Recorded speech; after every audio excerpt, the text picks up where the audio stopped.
அனைவருக்கும் வணக்கம்.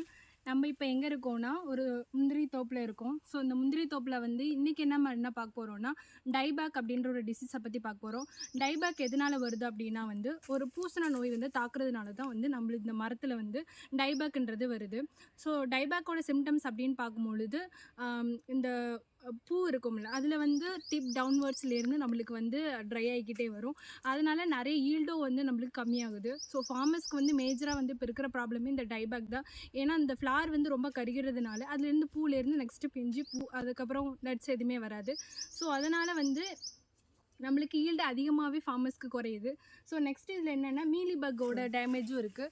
So mealybug damage அப்படிங்கும் பொழுது மீலிபக் வந்து எப்படி நம்ம மேனேஜ்மெண்ட் பண்ணலாம் அப்படின்னு பார்க்கும்பொழுது, ஃபிஷ் அமிலம் அப்படின்னு சொல்கிறோம். ஃபிஷ் அமிலம் வந்து 2 லிட்டர் வந்து 200 லிட்டர் ஆஃப் வாட்டர்ஸில் வந்து நம்ம மிக்ஸ் பண்ணி நம்ம ஸ்ப்ரே பண்ணும்பொழுது மீலிபக்கோட டேமேஜ் இது பண்ணிடலாம். ஸோ நெக்ஸ்ட் இப்போ நம்ம டைபேக் சிம்டம்ஸ் எப்படி இருக்குன்னு பார்க்கலாம்.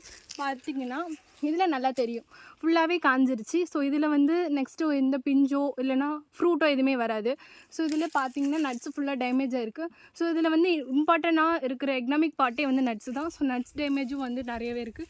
ஸோ இதனால் ஈல்டு நிறையவே கம்மியாகிறதுக்கு நிறைய சான்ஸ் இருக்குது. ஸோ இதை வந்து நம்ம மேனேஜ் பண்ணுறது எப்படின்னு பார்த்தோன்னா, நம்ம அஃபெக்டாக இருக்கிற பிரான்ச்சஸ் வந்து கட் பண்ணிவிட்டு போடாக்ஸ் பேஸ்ட்டை வந்து நம்ம பேஸ்ட் பண்ணிட்டோன்னா நெக்ஸ்ட் அந்த பூஞ்சனோட நோயோட அறிகுறி எதுவும் இருக்காது, பூஞ்சனமும் வளராது.